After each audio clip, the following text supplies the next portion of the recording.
Welcome to Season 5, Episode 25, also known as Episode 161 of the Retro Game Club podcast. I'm Hugh, and joining me is someone who can't figure out why his Atari 2600 Plus needed to be assembled, Rob. Yeah, it came with all these blocky bits and a lot of directions, and when I finally got it working, nothing happened. Did not play any games. Now, this is an inside joke. I'm sorry, people. I was at Best Buy the other day. I don't even remember why I was at Best Buy. And I saw something on the shelf that I believed to be the Atari 2600 Plus, that I'd never seen one in the wild. So I sent a picture to Rob, and then it turns out it was actually a Lego set. Yeah, I was staring at it for the longest time.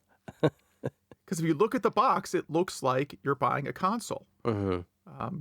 But then in the bottom, you see it says 2,532 pieces. Are you a Lego person? No. Neither am I. So you're the other person that doesn't like Legos. Everyone I know loves Legos. And my kids say they love Legos, but then we put it together and then they never touch it again. Well, yeah, I mean, once it's together, it's not really a toy you play with, right? Exactly. It's not like a baseball bat or, something that you assemble for the purpose of well, you wouldn't assemble a baseball bat. You get what I'm saying. It's not a toy. It's a decoration. They should sell fireworks with Legos. So, like, you put the fireworks, you build the fireworks inside the Legos, and there's, like, a wick hole. And so when you're done with it, you could just take it outside and have one last hurrah with it. Yeah, there you go. Just blow the whole thing up. Yeah. I'm all for that. My kids were kind of into Legos, but, then they discovered Minecraft. Yeah. Yeah. And I've never been a big builder person, so... No. I don't play builder games either. Were you too old for, was it Constructs? Were those like the robot dinosaur things? Was that Constructs? Yeah, I was too old for Constructs. Okay. And like Capsella was when I was maybe 10-ish. Oh, I loved those. I think there's like new off-brand of those. Those were fantastic. Yeah, I think I was probably about the age for those being new. I can't remember how to spell Capsella correctly, but... Yeah, the ones for the bath were the best. It's always great to have like 6 AA batteries in the bath with you. I never had that. I had maybe like 4 parts. It wasn't... It was cool though, because since it had a motor, you could have a little propeller under the water and have your thing go around. Yeah, I can't figure out when they were released in the U.S., but I feel like... 70s sometime, right? Sometime. Yeah, well, I mean, they were definitely around in the 80s. I'm looking at a picture of one right now that looks more sophisticated than anything I ever had. That was sort of Breath of the Wild not Breath of the Wild, Tears of the Kingdom prototype. You're right. Really. You're absolutely right. Yeah, you could build anything with those. Oh. Have you been up to anything?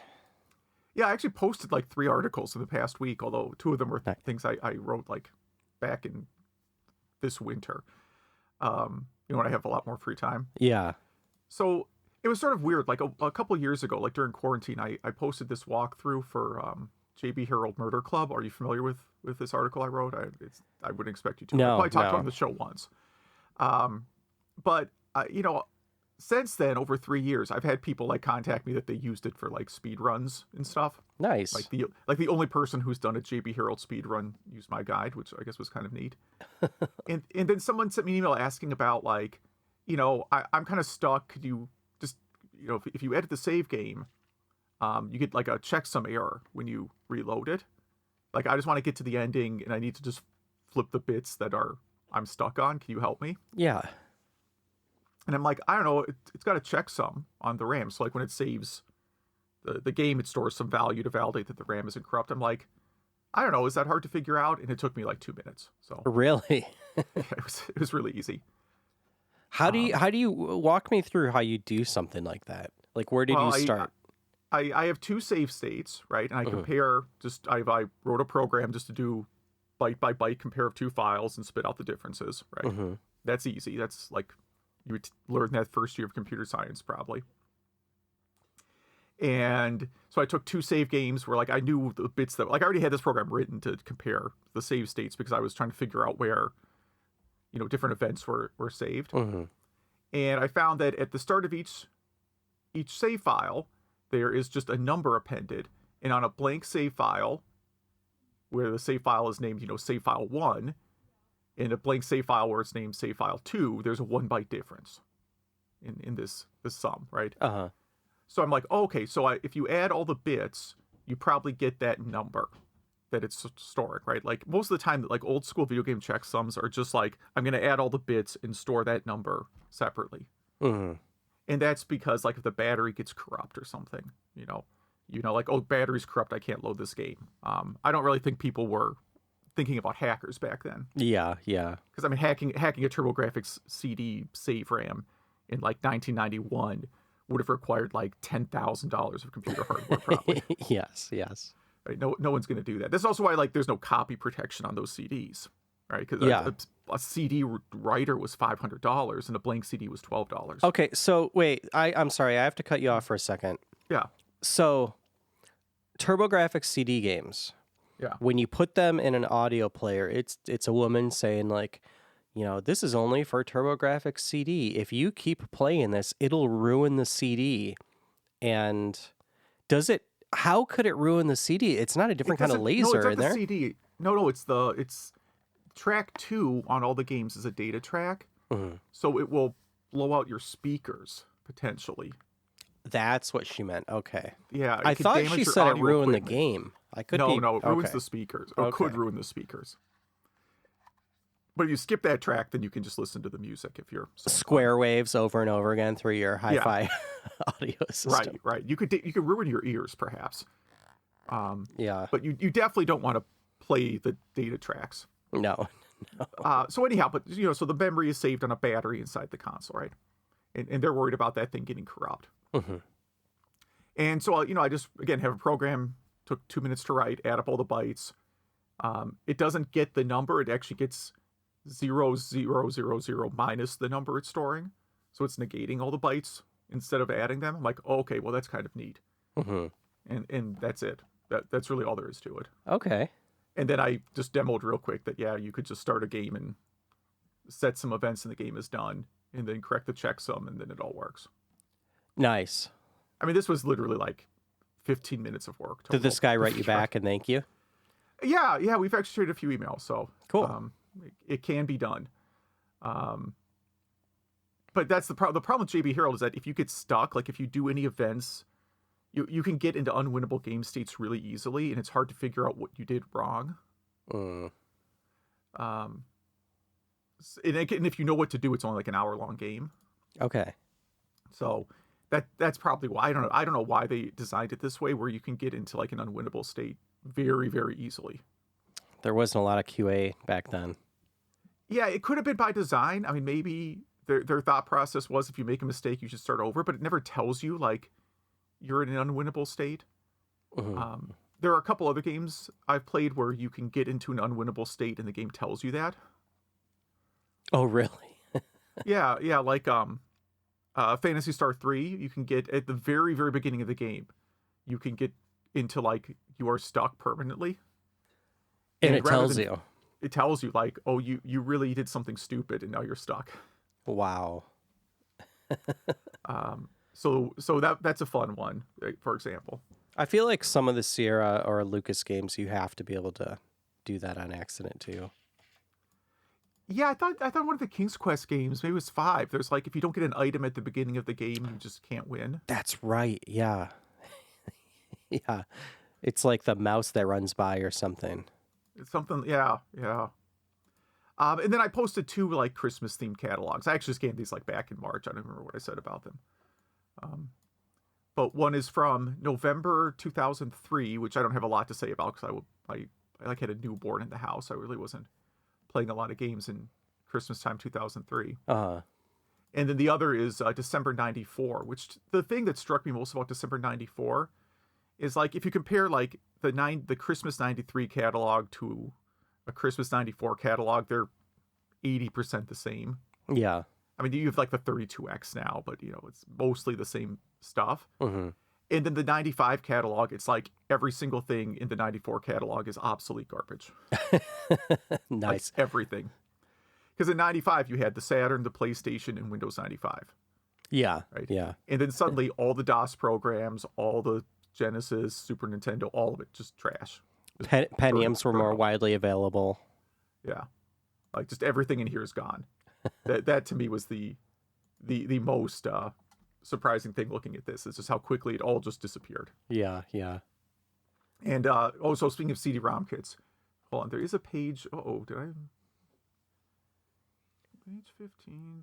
Oh, I might have a typo. I might have to go fix this. I have a page that's wrong. Good. I gotta go correct something.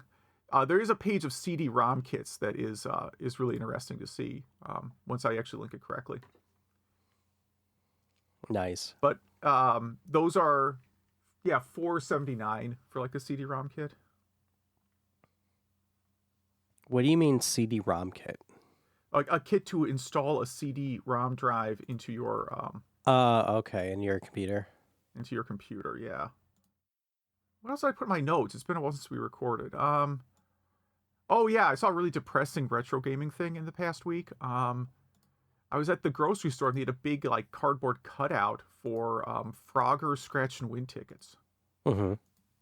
And I found that personally depressing. How come? I don't know. Using Frogger to hawk gambling, I guess, is what I'm not a big fan. If I'm not a big gambling guy, I guess, if you enjoy it, fine. But yeah, you're not going to win. There's a reason why this stuff makes huge amounts of money, because you're not going to win it. And I just thought it was a depressing end to the life of Frogger.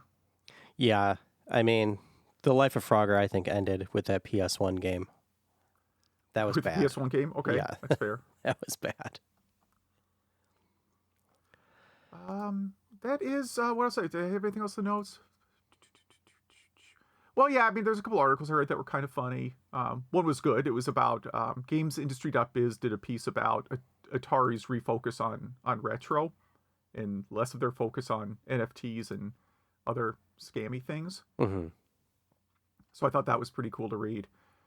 And, I guess I've been mentioning on the show a lot lately that I'm very, very happy with the new direction of the company called Atari. Well, GamesIndustry.biz this week announced it's up for sale. So my prediction is Atari will scoop that up too.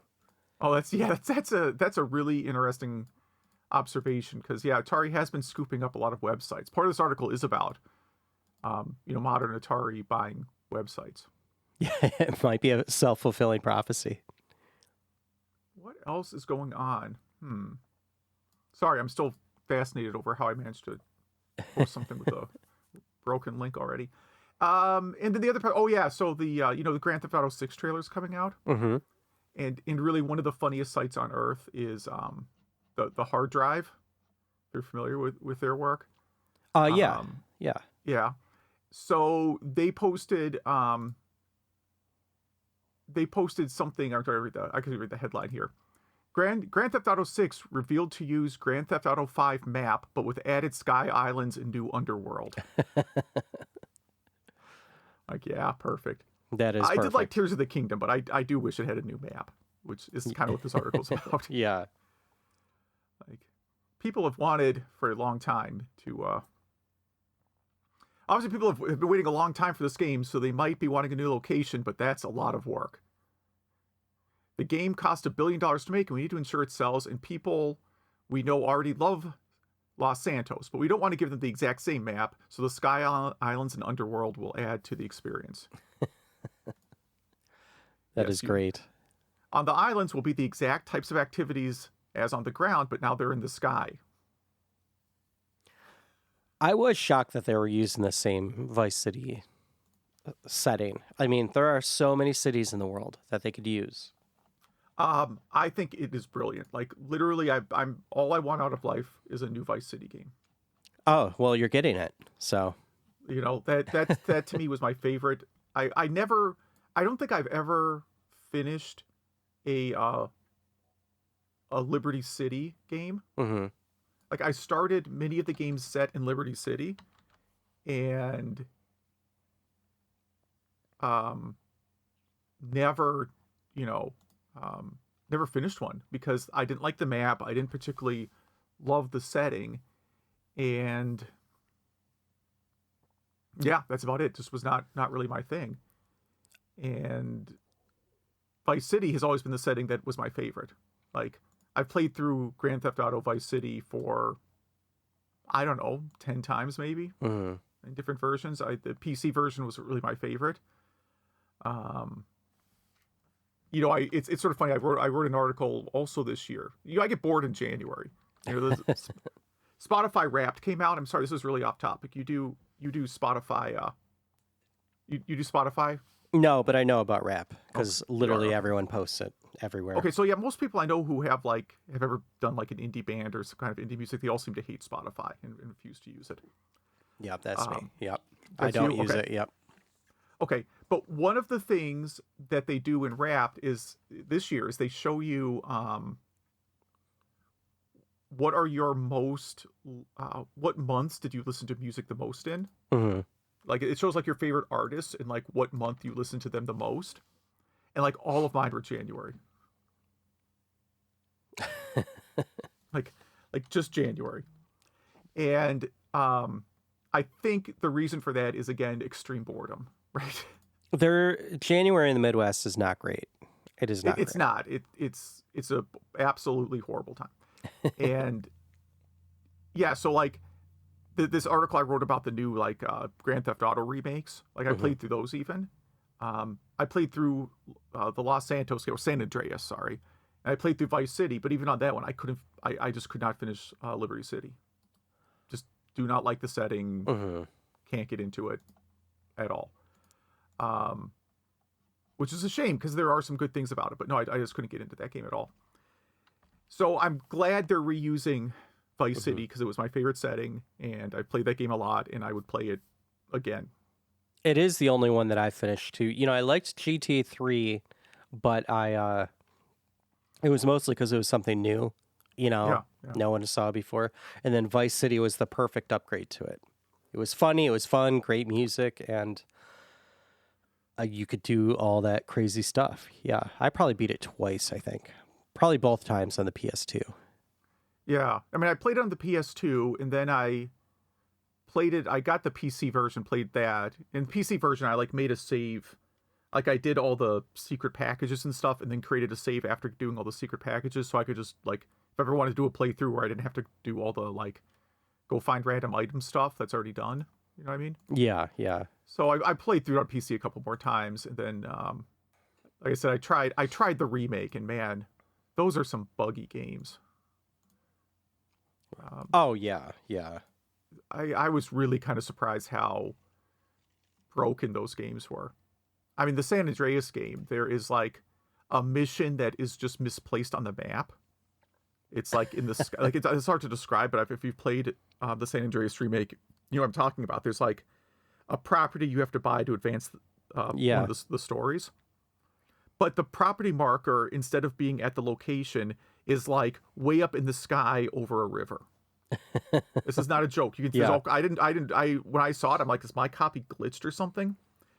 And then I went on the internet and found all kinds of people why is this property just the marker to buy it just in this completely random location on the map? And you you have to parachute to get to it. It's that's amazing. It's totally broken. It's okay, so just no one tested this. This isn't I write software for a living, right? This is the kind of bug you would not ship. Yeah, absolutely. Yeah. So it's, I've been on projects where, okay, every now and then there's a bug where it's just, oops, we forgot to test this. Oops, nobody tested this. That's what this is. This is a nobody tested this kind of bug. Nice. But I've been talking way too long about stuff that is not even entirely retro game related. Was there anything else on my show? I had a lot of notes this week. So did I. Yeah. We haven't recorded in a while. Yeah. So what you got going on? I broke down and got a new Pocket because it is my favorite system, and I got the transparent smoke one because it was my favorite Nintendo 64 variant. But it's not that transparent. It's a little bit too smoke, but still fantastic system. And since we last talked, the new Steam Deck came out with a longer battery life, almost a half-inch larger screen, which is actually quite a lot. I wish I could afford one of those. Let's see. Oh, I got an offer. I feel like I talked about this last time, but I got an offer for a graded Mega Man 1 on eBay. So before the offer, they were selling it for $2 million, and my offer was 2 million. for So yeah, I make sure I want you to repeat that number again. yeah, I'm sorry. $2 million. Yeah, Okay. and the offer was for $999. I still passed on it though. Okay. So they offered you $1,000. Yeah, For a game that they thought was worth 2 million. yeah. I did. You share. You got to put this in the show notes. You got to put a link to this thing. It's the difference between this Mega Man game and others is this Mega Man game has more holes. Right? Yeah. This has 5 holes instead of 3 holes, and it says Holy Grail and 84 known to exist, which are mutually exclusive terms, right? Yeah. The Holy Grail. I don't know if the Holy Grail actually exists, but if it does, there's not 84 of them. And also, yeah, 84 is not a real number, and they missed a real opportunity to spell it like wholly different. Like they should put an E in there since there are more drill holes. They ended the listing because there was an error. They said, or because nobody wanted it. But I kind of wonder, like, if you just drilled more holes in an NES cartridge, does that increase the value? I think the value goes up until 5. Until 5, okay. 5 is the maximum number of holes you can have in an NES cartridge. Okay. Yeah, yeah. All right. And then I have some 5-hole games, so I guess I can. I think I have one. Yeah, it's a lot of the early games, right? Are 5-hole games. Yeah, I went through at some point because I'd read about a lot of launch games that came with a Famicom adapter built in to the cartridge. Mm-hmm. So I took apart any game I had that had a possibility of having a Famicom adapter just because I wanted the Famicom adapter. I didn't want to sell it. I just wanted the adapter. Yeah. And then I'd buy another copy of the game. And that's where I found I'm like, oh, some of these have more screws than the others. Neat. Like, I wasn't like, oh, wow. This isn't like, oh, look, Luke Skywalker's lightsaber is slightly longer than it's supposed to be. Yeah. Yeah. Oh. Yeah, that stuff is silly. I hope the seller dies with this thing in their collection. Yes. I'm not wishing imminent death. I hope he they could live die to of an old 90. age. Yeah. Yes, they can die of old age wondering why they can't sell that Mega Man cartridge. And then someone will scoop it up at an estate sale for $5. Yeah. The Analog Duo is shipping. I forgot I ordered one of those so long ago. Okay. I debated ordering one mini. I went to that page many times and hovered over the add to cart button and decided not to buy it. I think it's going to be cool. I really do hope they meaning somebody releases hacked firmware for it so it could play other CD games like Neo Geo CD, Sega CD, maybe 3DO or CDI. I can't think of any other ones that it might be powerful enough to do JAG. Maybe. Well, the Jaguar is not that powerful of a system. Yeah. I mean the custom video hardware that's going to be tricky, but it's a Motorola 68000 CPU. It's the same CPU as the Sega Genesis. Yeah. Right. But that ultimately the reason I didn't buy the Duo is kind of what you're alluding to, is that it's an FPGA system. Mm-hmm. So if I'm going to get into FPGA systems, and I don't know if I will, I'm not going to in 2024, I don't think. But if I ever got into FPGA systems, I would just build, like what you described, a CD-based system that I could just put any system into. Yeah. And I would build it with better hardware, with, some kind of beefier hardware, so I didn't have to worry about whether or not I could run a PlayStation game off it or something. Yeah, I mean, the Mister can already do Saturn, PS1. Yeah, so we shall see. And we never talked about the Super Pocket being released. So the Super Pocket is Blaze, the company that does Evercade, it's like an offshoot from them, maybe like a daughter company. And there are 2 variants, a Capcom variant and I think a Data East variant. And these things and the Evercade are very well reviewed. The Evercade was something that I saw and thought it's like noobware. Maybe someone that doesn't know anything about retro gaming will buy.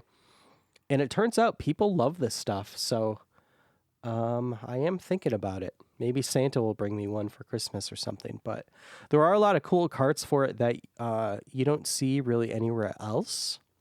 It's not just retro stuff. There's some new stuff that is pretty unique. And I do like that you could get like some C64 carts and stuff like that, and that it is collectible media. So I just want to mention that just because we never really talked about it.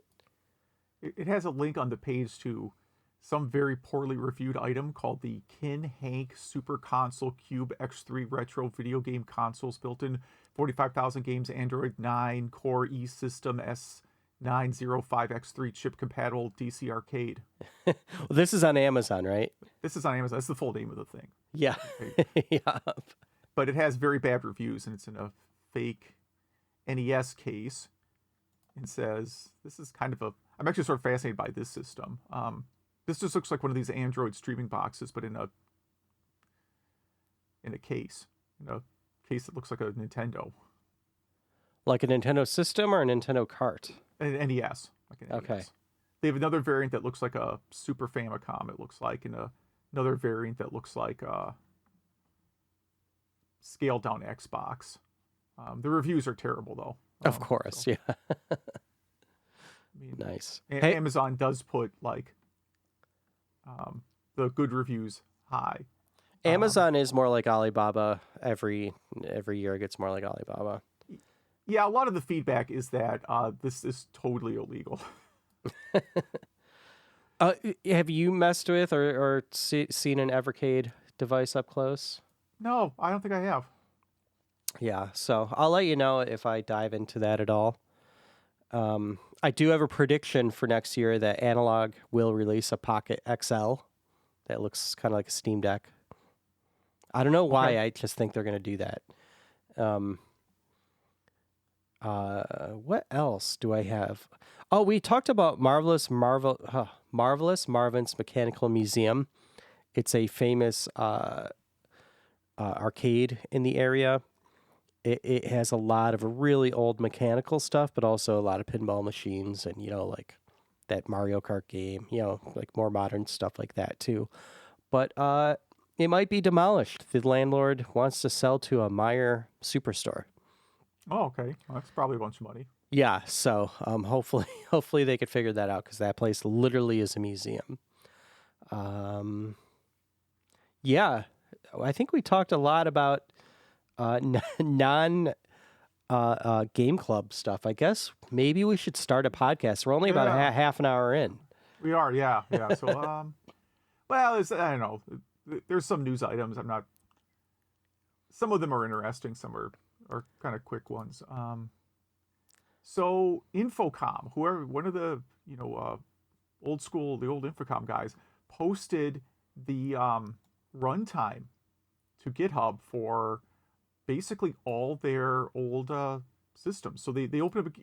So here's the interesting thing. So the old Infocom games had their own like state machine language, right? Like an interpreter, right? Yeah, right. Called Z Machine's the name, or that typically got used. I don't know if that's the name they came up with or what fans started calling it. And then each computer had an interpreter for their runtime, right? For their state machine. Mm-hmm.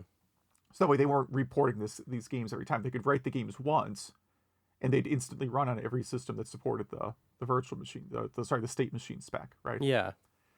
So C64, A Core, and Amiga. I'm not going to read all these. There's dozens. TI 94. I mean, all kinds of great stuff on here. And yeah, they posted all the interpreters for these, against the advice of their lawyers. They said, because apparently they are actively working with Microsoft to try and claw back the rights to the Infocom games, mm-hmm. back to the founders of Infocom. So this is Andrew Plotkin, who was one of the the early like Infocom guys that posted this stuff. And yeah, he basically said, like, my lawyer said don't do this, but I did anyways. And it's because he's trying to claw back the rights to get because Microsoft's not going to do anything with the Infocom IP that they now own. Maybe they'll make a Zork live action movie. Maybe, yeah, with a lot of arbitrary deaths, perhaps. Yeah, Microsoft. I can't really see them using the IP for anything. No. And I don't know if Microsoft likes to. Microsoft does kind of like to hoard IP, so maybe they'll just hold on to it because they have to. But at the same time, if you own IP, you have to. You got to do something with it, or else you can lose it. Mm-hmm. Just having it to have it is not. I don't believe that's a valid use case. You have to be actively selling it or marketing it in some way. And I realize they could just put like an Infocom collection on Steam and say, there we go, we're using it, right? Yeah. But anyways, I found this one kind of interesting. And this might be like a clone it locally before it gets taken down situation. That's what I'm thinking too. Yeah. And then our next one, a Cozy PS2 RPG, just got a fan translation. I'm not going to read the Japanese game, but it translates to Boku's Summer Vacation or My Summer Vacation. Okay. And it looks kind of nice. I don't know. Yeah. I'm going to skip ahead to another translation that just got released on romhacking.net. There's a Samurai Showdown RPG for Neo Geo CD that's never had a fan translation that has a ISO patcher that I kind of want to look into. It's supposed to have really weird mechanics, like I don't know, like an RPG that has some weird fighting mechanics in it. I don't know. So might be fun to play with. I just posted a link in the show notes to GitHub also for this. It's a CRT shader collection. So, you want your retro games to look like they're on an old CRT. You could use this. And I don't know if you could actually use it in coding. Yeah, I guess you could use it in C++, but these look incredible. So there's a lot of different variants. So if there's anyone out there interested, check out the show notes. I actually prefer my games don't look like that at this point, but I understand if you want the authentic experience for sure. And sometimes some of them just do not look good. I find some of the Super Nintendo ones for sure.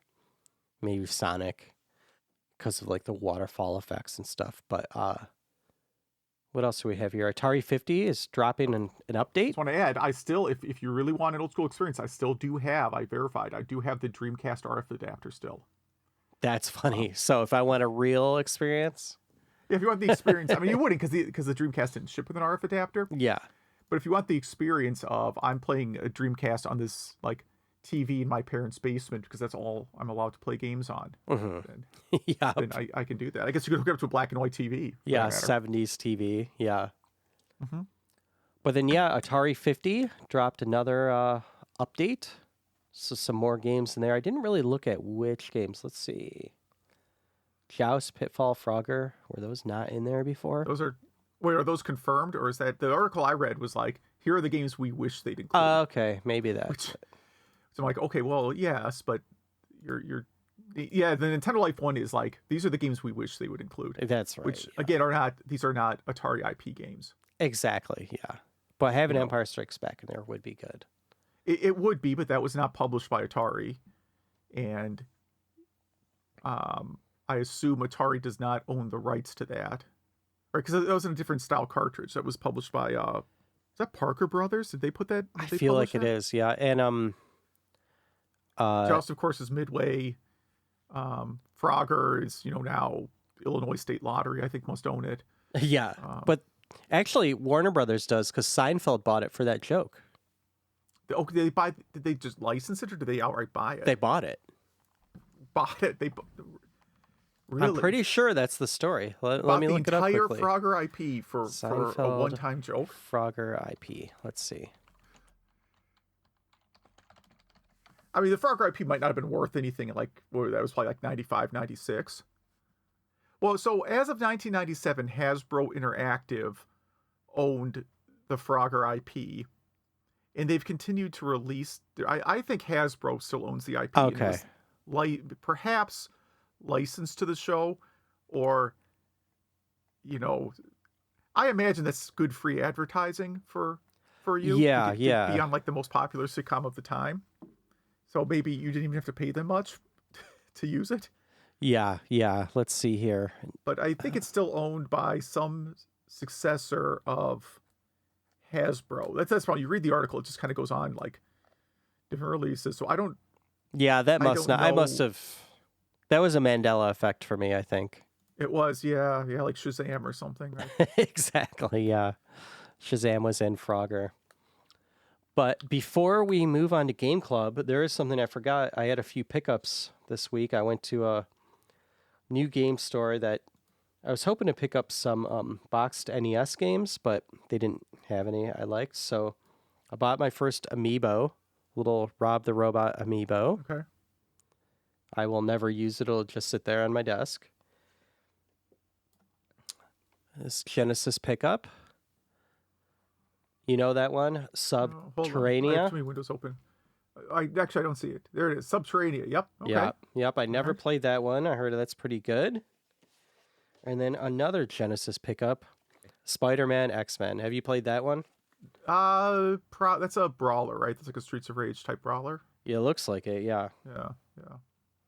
So I was just trying to get some stuff that I never played that wasn't too expensive. And I had some trade-ins, and trade-ins at stores are just horrible, but it's like I don't want to deal with eBay anyway. You know what I mean? So I didn't pay much for this stuff, but Okay, so I'm reading the Wikipedia article about the Frogger episode of Seinfeld in the background too. Well, no, it just notes that Jerry Seinfeld came up with the Frogger idea, and that when they were filming it, they realized the road lines did not match the color of the Frogger graphics, so they had someone put tape over the road lines so that the road lines in the episode matched the colors of the arcade game. That's the kind of attention to detail that I don't have. That is great though. Let's see. Game Club Double Dribble. So this is 1987 game that I played over and over and over again in the 80s on the NES. And yeah, it's an unlicensed professional basketball game, so there's no NBA teams in there, just 4 cities. And it is one of the first games that has like full motion graphics. I mean, it's like 10 frames total, but and you get the voice Double Dribble speech too. I just thought it was incredible. So this game for me, once you get the feel of it, it's almost hard to miss, and it's almost hard not to steal it from the other team, at least in the first 2 modes. And yeah, you can almost slam dunk every time and get that cool slam dunk graphic. I don't think I ever played it in the arcade. Today, years old, where I found out it had a sequel on the Genesis. I had no idea. Yeah. That might have been a 4-way play game too. Wow, nice. It might have been like, I think it used team player. It might have been one of the only games that supported both the team player and the EA 4-way play, actually. And I wonder if the Game Boy one has any, if you could wire them together. I'm going to say yes, even though I have no way to confirm it at all. But I think this game is fantastic. You know, it's a fun, mindless game once you get the feel of it. I think it plays great. I think the sounds, the special effects are really funny. Yeah, it'd be funny if you could do a Konami code in it, but you can't. And yeah, what are your thoughts on this one? Okay, so it looks like it only supports the Sega branded multiplayer tap. There's a small number of games that support both the EA and the Sega tap. They're actually different specs. Oh, nice. Of course, well, EA made theirs first, and they do work a bit differently. I've looked at them. I attempted to figure them out. It's actually fairly.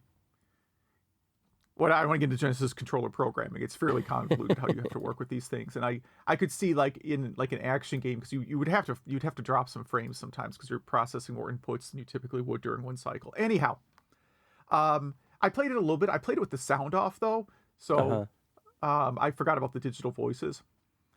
Then I went to look at the speed runs because I'm like, I wonder what kind of crazy things people do with this game. Like the game has a clock, so what's the definition of speed run? And the definition of speed run seems to be, when do I put the controller down?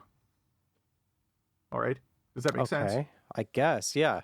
So the tool assisted speed run logs a time of 1 minute 46.6 0.06 seconds. And the way it works is that they score 56 points in under 2 minutes, and then they disable controller inputs, and the PC cannot catch up to that score in the remaining time. Wow. So like you get a foul because you're not using the controller. When it's the PC scores, you just stand there until you get a violation for not inbounding the ball. Mm-hmm. So it runs some time off the clock. But the thing runs for a total of 12 minutes, and the PC can never score enough points to make up the deficit. That's amazing. Yeah, That's a fun speed was, run. Yeah, I thought that was really fun. What do you think of this game, though? I think it's good. I think it's a pretty good game for the time. I mean, at that time on the NES, it's really as good as you're going to get out of a basketball game. I don't know if the NES produced a better basketball game. I don't think so. Later, because EA didn't do. All their games were 16-bit plus. I can't think of another basketball game on the NES right offhand that was really as much fun. Mm-hmm. I'm having a hard time thinking of any other basketball game on the NES, although I'm sure some exist. Yeah, all the ones I'm thinking of are 16 or 32-bit. Yeah. Yeah, I mean, I can think of multiple hockey games on the NES. Yeah, and football games, yeah. Yeah. Wait, hold on. Browse games. Okay, so I'm on Moby Games. This is owned by Atari. Of course it is, yeah. We're going to go sports. Platform. Yeah, their browser is kind of janky now. I don't know if that's Atari or if they changed this themselves. NES. Okay. Okay, so I see some things right away that aren't bad, like Crash and the Boys Street Challenge. Is that like a street basketball game? The title sounds like it. No, it's dodgeball. There was a Temco NBA for the NES. Yeah, oh yeah, Tecmo. Yeah. That one's probably pretty good. They did some good games, for sure. A game called Hoops on DK Oldies. I don't know. Oh, Jordan versus Bird was on there. Yeah, so there were a few. Okay, hold on. I found a different way to browse Moby Games where maybe I can actually browse just NES. Aha! Arch Rivals. Yeah. Arch Rivals was on NES? Okay. Yeah. All right, Arch Rivals is a lot of fun. That's sort of like proto NBA Jam. Magic Johnson Fast Break. All right, yeah. I see there is a street basketball game. Yeah, there's actually a lot. The Rescue of Dino and Hoppy. Why is that shown up as a basketball game? Jordan versus Bird. There's an Harlem Globetrotters game. I forgot about that too.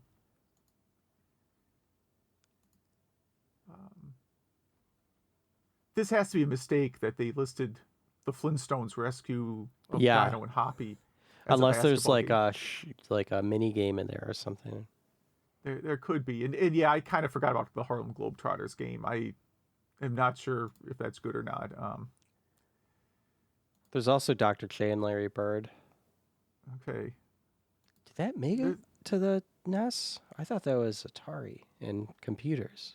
No, you're thinking there's Jordan versus Bird 1-on-1. Yeah, this one is only on computers, yeah. Which is not the reviews on the NES version are not great. All right. So let's double dribble and some other NES basketball games that I forgot about. Now, next one is Sega Genesis. I can name more than one basketball game on Sega Genesis because there were a ton. Mm-hmm. But I did NBA Action 94. This, I forgot, was during a season where Michael Jordan didn't play because I wasn't sure if he was missing. I couldn't remember offhand if he was missing because of licensing reasons because he refused to let his name be used on the games, or because he was not playing that year. It's because he's not playing that year. Is he in any baseball games that year? He's not. Well, he didn't make the pro roster any of those years. Oh. He was on the White Sox, whatever AAA, whatever the step before pro is. He actually was not doing badly. I mean, he probably would have turned out to be a pretty good pro baseball player. Yeah. But went back to the NBA where he made much more money. Like baseball players don't have $30 million a year contracts. No, no. So went back to that. Anyways, I played the Genesis version, and yeah, I think it looks really, really good. Like from doing some Genesis programming, I can tell you like the camera. I know you mentioned the camera angle being fixed. This everything in this game would be really hard to do. This is a very tough game to develop, I think. The only complaint I really had, I mean, like I thought it took me a while to figure out like how to score. I was down by about 0 to 12 before I got the hang of it. The other thing is, this is back in the day where you couldn't change rosters. So it's based on like the rosters just before the start of the season. And, if you want to play like the rosters that were actually there at the start of the season, it's off a little bit. There's a few players that are on the wrong team, but overall I like this game. I think it looks good. I didn't try I think there's like a Game Gear version, and I didn't try that, even though that's what I intended to try when I picked this game. Yeah, that at first I hated this game, but once you get the hang of it, it plays pretty good, but I can't get over that camera. So to me, it felt more like a tech demo, like someone that just wanted to flex their programming skills, but it didn't have much more to offer for me. So just for people who haven't played it, it's almost like the camera is affixed to the center court scoreboard, like at a downward on an almost isometric angle. And after the other team scores, or it's turned over, the ball is turned over, the camera like swings around, and to me it was just so jarring. It is, yeah. That part is a little jarring. I mean, I was more taken aback by like how sophisticated that is. It is, yeah, it absolutely is, yeah. But it happened way too much.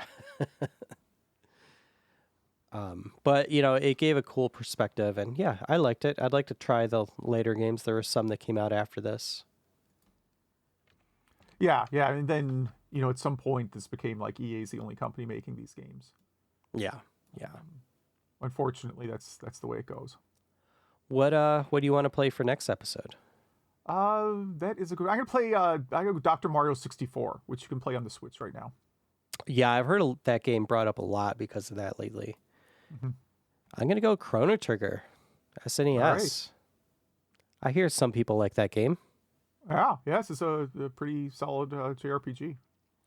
And so, if any of our listeners play Dr. Mario 64, Chrono Trigger, NBA Action, any of those games, Double Dribble, if you buy gamesindustry.biz,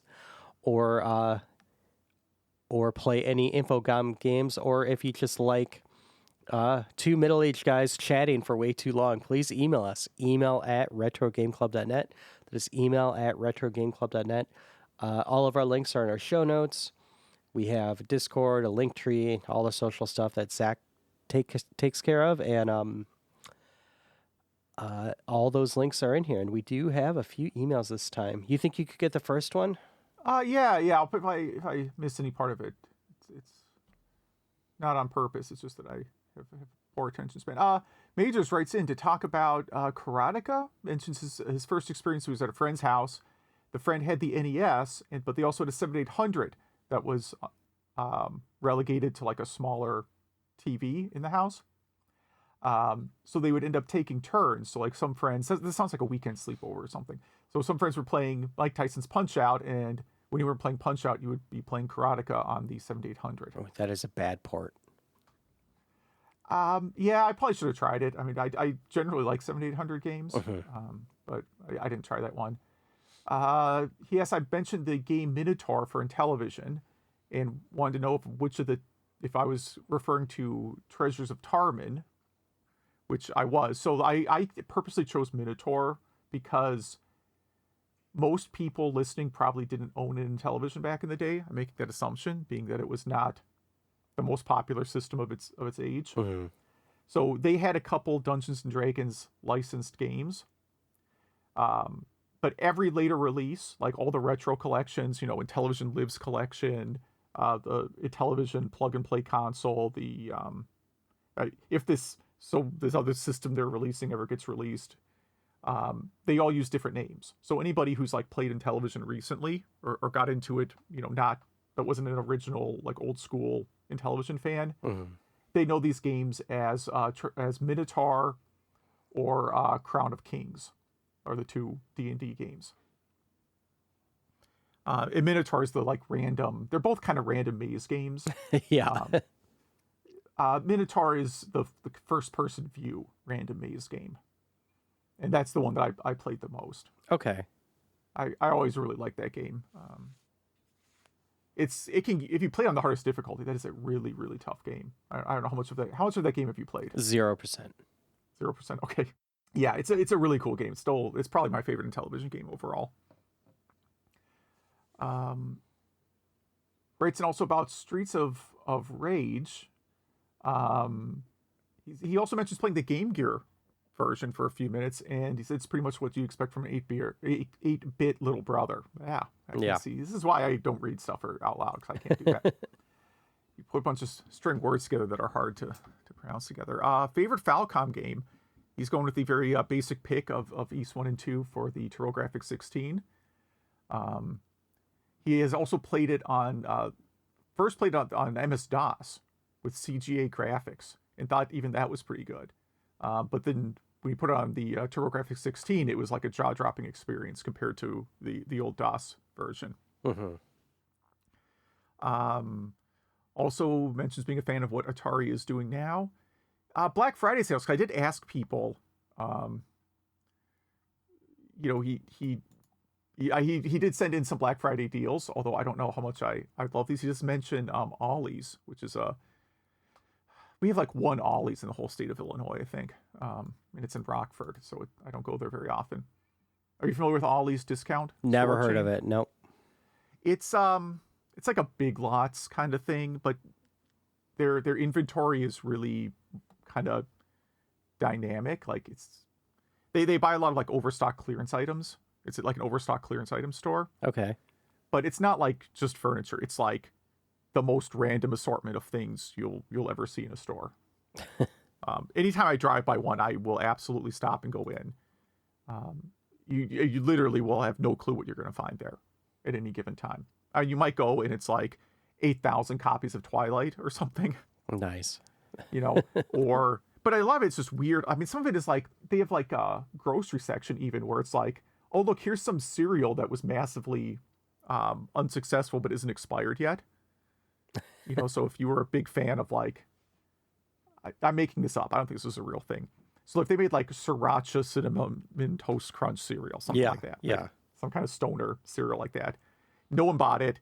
All these will end up having like 10,000 boxes of it for $1. Mm. But anyways, major sense in that Ollie's, picture the Ollie's again had, and I don't know if they still have it, the NBA Blitz arcade one up for only $300. These are normally $600. So the NFL Blitz arcade one up. You have to really like NFL Blitz for that, though. You do, yeah. But that's half price. Yeah. Limit one per family. Yeah, I guess they're afraid of resellers maybe that are going to try and sell it for. I don't know, man. Now, I could be wrong, but NFL Blitz had that weird digital joystick. It was like 255 direction. I highly doubt this has that. It probably has the old eight-way. I'm sure it does not. No. And I don't know if this is going to be the arcade. If this is the arcade versions, really, or if it's running like an N64 emulator, right? Yeah. I've never seen this one in person, so I don't know. But that's half price. I think people are going to buy that for like, I got a bar. If you have a bar in your basement or something, right? Mm-hmm. Like that, this is a basement bar game. But it's a 4-person game, and you cannot fit even 2 people around those small cabinets. Yeah, you have to like the other 3 people you're playing with a lot. Yes. I agree. What else? I'm just kind of skimming here. Apparently, we asked on social media, what Neo Geo games would you put in a 4-slot MVS cab? So you're limited to 4 games? Yep. Okay. Put Nom 75, Magician Lord, Magic Drop 3, and King of Fighters 96. I forgot about the Magical Drop games. I would have put that on my list too. But if he was bringing it to an event, like for people to play, then it would be Metal Slug X, Magical Drop 3, King of Fighters 98, and Blazing Star. And he mentions having the, quote, rich friend that had a Neo Geo at their house. He didn't have a lot of games, but he did have Nom 75, Magician Lord, Baseball Stars, and King of Monsters. That's like $700 worth of games back then. Yeah. And he also mentions that Babbage they at some point dropped the Neo Geo game prices down to 50 and then later down to 10. That's incredible. Oh, we had them down for like $1. I'm not even kidding. That's when you buy them, even if you don't have a Neo Geo, just get them. Well, but what would you? So imagine this is 1992, right? I'm working at a video game store, and there's like we have like a bin of like baseball stars for Neo Geo for like $1 because nobody bought Neo Geo at our store. Yeah. Nobody bought baseball stars that own Neo Geo, and we're literally selling this out for like I'm not joking about it being $1. Like, and I'm talking about a bin of them. Right? I would have taken one. Yeah. What do I do with that? Like, there's no eBay, there's no Craigslist. What am I going to do with this baseball stars game? I'm making $5 an hour. You know what I mean? Yeah. It's like that dollar. That could be like that's like a whole combo meal at McDonald's. You're right. Yeah, back then. Yeah, for sure. Yeah. You know, my oldest daughter's very close to finishing college, and she's starting to become very depressed about the cost of living. Yes. Welcome to that. So I made her watch a bunch of old Prices Right with me while she was home recently. There's a Pluto channel that is just Bob Barker era episodes of The Price is Right, and she was just losing it over like new cars for $5,000. Yep. She probably thought those people were idiots guessing that at first. Yeah. Well, no, just when they put on, it's like a guessing game and it's a car and there's only 4 digits. Like, just seeing that blew her mind. Yeah. And I'm like, oh, by the way, 9's not the first digit in that one. Yeah. All right. Well, thank you, Majors. And Will, aka French Pet, writes in to let us know about a Breaking Bad Nintendo DS game that is on GitHub. I've only seen like the first 2 or 3 seasons of Breaking Bad. It's one of these things where like I acknowledge it's a good show. I just was like, okay, that's all I need to watch. This game looks cool though. I checked it out. It looks really good. Yeah. It looks pretty high quality. And there's a YouTube, it sends a link to a YouTube video explaining the whole development process. And apparently it's a lot of work to get the development library set up to actually build DS games. And he did mention submitting a game-breaking bug to the project, but overall it's very good. Then we got some feedback from a few people on the Neo Geo 4-slot cabinet. I don't know if people still use Twitter anymore. I only see articles in the news about it, but I feel like perhaps that is not a platform people are using much anymore. I definitely do not. Yeah, so let's see. Some of the feedback we got was Waku Waku 7, Puzzle Bobble 2, Samurai Showdown 2, and Nam 75. Nam 75 people really like. That's mine. I had a 4-slot, and that's what I put in it. I think for a while I had... I took out Waku Waku because no one but me was playing it, and I really didn't even play it. It was just one that wasn't on the multi-cart, I think. Okay. I could be wrong. I'm probably wrong about that one. Okay. But I think I did Metal Slug X, because that's like, if I remember right, that's like the fixed version of 2, right? Okay. Very good game, yeah. Okay. Other suggestions, Windjammers, Mark of the Wolves, Thrash Rally, and Neo Turf Masters. Great games, yeah. Okay, another one, Puzzle Bobble 2, Ninja Masters, Metal Slug X, and Strikers 1945.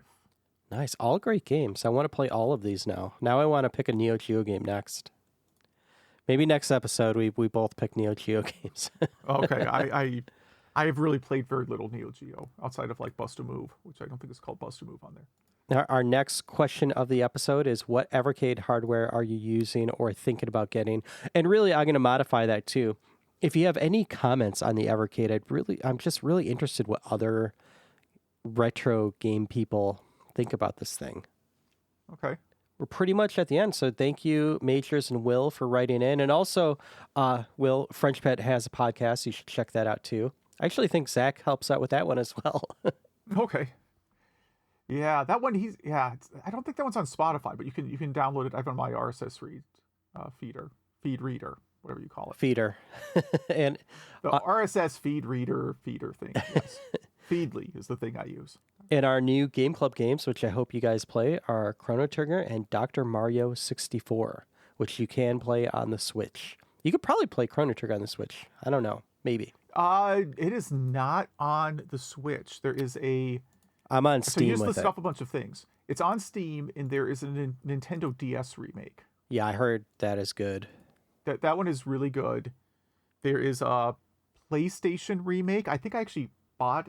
This is, I know we've been off topic a lot here, but there used to be a thing called the Square Enix store online. Okay. It probably still exists. And a lot of Black Fridays, they'd be like, hey, we're clearing out our overstock of PS games for $4.99. And it would be stuff like the Chrono Trigger remake for PlayStation 1. Like, I have a shrink wrap copy of Final Fantasy VII on PlayStation 1 that I got for $4.99. That's awesome. On one of their crazy Black Friday deals. Yeah. They're just like, well, we got a bunch of these PlayStation games in the warehouse. Nobody wants them anymore. So they just would clear them out on some Black Friday. But this was years ago. This was like pre-COVID. I have no idea if they still even even do crazy things like this anymore. I haven't been on in a while, so I'm kind of assuming maybe they don't. But like, you could still buy like new like PSP and Vita games on there. Is that so? Are you on that site now? Hold on, I'm going on it right now. You can still buy new in box something called Lord of Arcana for PSP from this site. This is a new in-box PSP game. That's the oldest thing they have. Wow. They also have Final Fantasy Crystal Chronicles Ring of Fates for Nintendo DS, not 3DS. Original Nintendo DS. You can buy from them in shrink wrap. You can still buy PS3 games from them, but they're out of Vita games, it looks like. They're out of Vita and they're out of PS1 games. Yeah, this was like a Black Friday years ago, where they're just like, any PSP games PS1 games we have, $4.99. That's awesome. And they did the same with like DS, because I bought like, they Square Enix for whatever reason was the publisher for the Bust a Move games on DS and 3DS, and I bought those also for like $4.99 from the site. That's awesome. I had no idea this even existed. Yeah, Square Enix store online. It's when they do, I check every Black Friday, because again, because of that year where I got these crazy deals, and there wasn't anything this year that I was like, oh, I got to get it. But sometimes they do sell like new games for considerably less than like they are on Amazon. For those that didn't make it this far into this episode, they're missing out. Yeah. I mean, they got right now on sale for Switch. They got the Final Fantasy VII Crisis Core remake is like $20 off. Power Wash Simulator is $19.99, but I think that's already $19.99 on Switch. Octopath. They got a bunch of Switch games on sale right now. There's some PS2 games here. Some Kingdom Hearts, yeah. Oh, yeah, they do have PS2. Look at that. I glossed right over PS2 and went right to PS3. And Final Fantasy X2 and X and 11. Yeah, all $19.99. So these are games, like if you were on eBay right now and you said like Kingdom Hearts 2 new in box, right? It's not $19.99, I bet. Let's see. And I can assure you, because I've ordered multiple games from this store, these are new games. $29.99, or if you want to grade it, it's $400. $400. Yeah. Or you can go onto the Square Enix store right now and get it for $19.99.